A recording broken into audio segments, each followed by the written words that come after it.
Okay, just got over here to the shop. I drove the truck. Gonna change the turbo on it today. Okay, today we're gonna be replacing the turbo on the Ram 2500 Cummins. It's a new Fleece Cheetah VGT. We're gonna replace the original stock turbo at 120,000 miles. So, fixing to open the box up.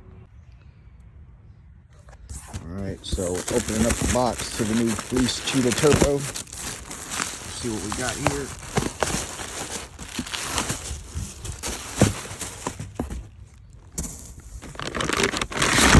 Wrapped it pretty tight. Okay, got the Fleece Cheetah out, and looks like they gave us some goodies.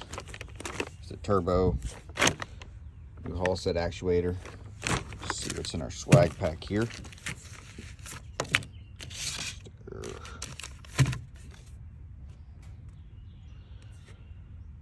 Looks like that's an instruction online deal.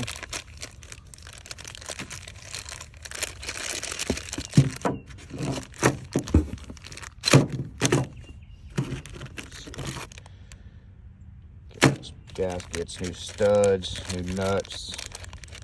Like a printed set of directions. So I'm sure this project's going to be a while. Maybe we'll put this thing to use for sure. And get the truck in here, let it cool off some because I drove it over here, and I'll get back with you. All right, still waiting on the truck to cool off a little bit, but just to look at what we got to do is disconnect both batteries, take this air box out, take the battery out. Probably the battery tray. Turbo's way down there. I'm gonna take this tire off. Take this whole inner fender here. Has to come out. Oh, it's there. I believe there's some on the inside as well. So we'll get all those out so we can get up into it. Turbo's there. You can actually see the actuator right there. So give me a bit, I'll get back with you. Just one more thing before we get started on this. Go through some of the codes that you'll see when you start having issues with your turbo or your turbo actuator.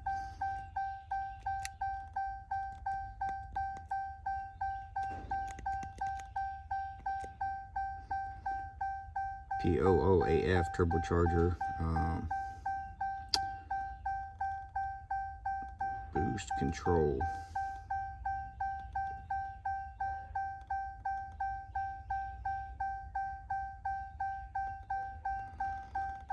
The next one is P0038.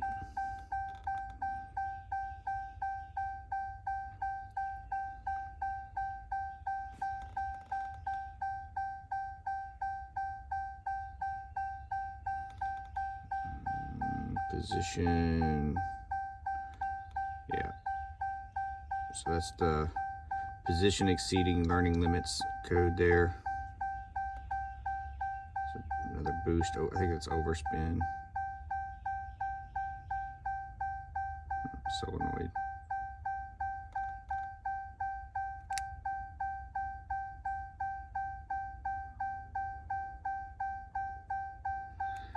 There's one more that I'm not having that's a U code, and it's interruption in the circuit between the computer and the turbo actuator. I'm not seeing that one. Just a quick update on the progress. We got the top of the air box off. We got the battery out. Most of the bolts to the battery box are out. Still tight. I think there's a push pin down there on the bottom. I see that there's also a quick connect push thing down here on the bottom on the inner fender well to get the final air box out.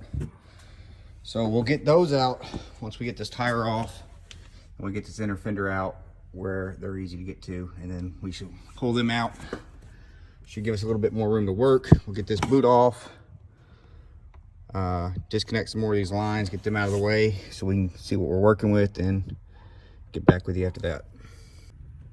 Okay, tires off, inner fender's out. So you see the bolts to the left to get the battery box out.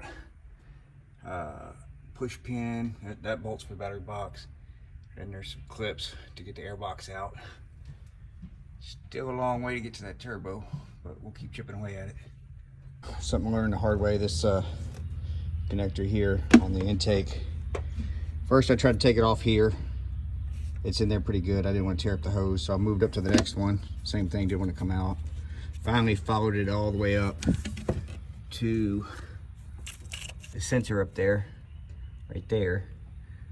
Disconnected it there. There's a bolt that holds it on this flange here. Sorry.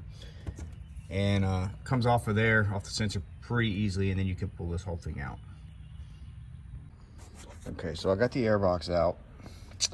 I see why a lot of people don't want to take this battery box out. It is a pain. There's a lot of little clips all over the place of things that tie to it. But in the end, I think taking these two bolts off for that relay. The relay is also tied into this box. A couple more clips. I mean, most of them are going to break when you take them off. And then take the whole relay, the box, you know, all that out. In the end, is going to be worth my while to have, you know, that much more room to get the turbo out. Whew, what a mess.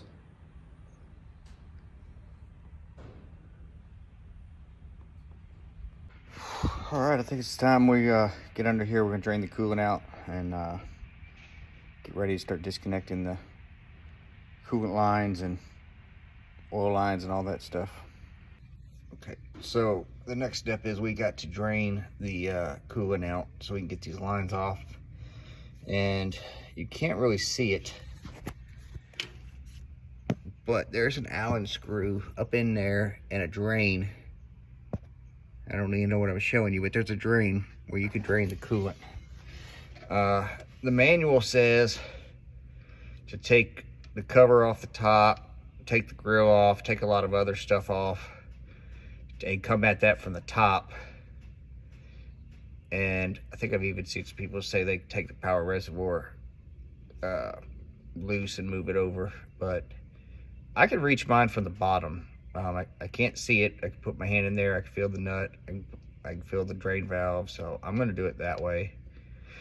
I do have an aftermarket bumper, so I've taken a lot of stuff off that may have something to do with it.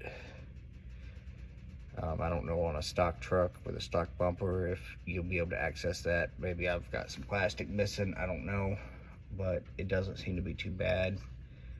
The drain, it's way up there. It seems like there should be a hose on it, and there's not.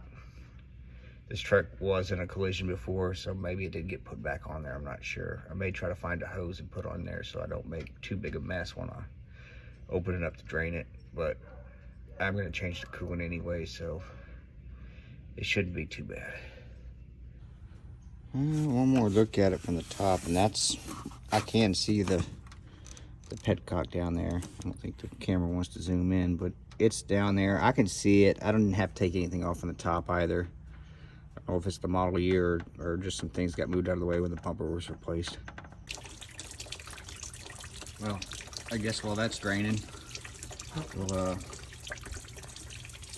give this $3,500 koozie a try. Okay, I've got coolant drained. Took this banjo bolt off, took that line off there. May end up just disconnecting them over here just so they're out of the way. One less thing to worry about. Still have to disconnect all the electrical to it. Move a couple other things. It's got to unbolt here at the flange and then disconnect it down there on the exhaust side. I'll probably have to take the exhaust loose from one of the mounts to pull it back, and then take that back clamp you see right there off, and we may be able to move something, make something happen here. It's been a while, but it's out. There's the old one. There's the new, ready to go in. Had to move over the speed sensor here from the old one. The oil pickup connection, and then this coolant connection here. It came with 2 new banjo bolts, or washers for the banjo bolt. So the line will go there. There's 2 more for the bottom side. I think I'm gonna call it a night, and pick to show up tomorrow, put it back in. Battery box was a big help. I was able to just pull it out through there, pull this line over. I was able to go underneath that AC line down through here and out over the spring there. So that's it. We'll pick it up tomorrow and throw it back in. All right, we're back. I'm gonna start today. I'm gonna go ahead and get the oil changed before I put this turbo back in. It's one of the things you're required to do for the warranty. And I'm still debating on whether I want to change out the oil drain tube or try to fight the one that's in there. I have an aftermarket one that's supposed to be a little bit easier. I don't know what I did with it though.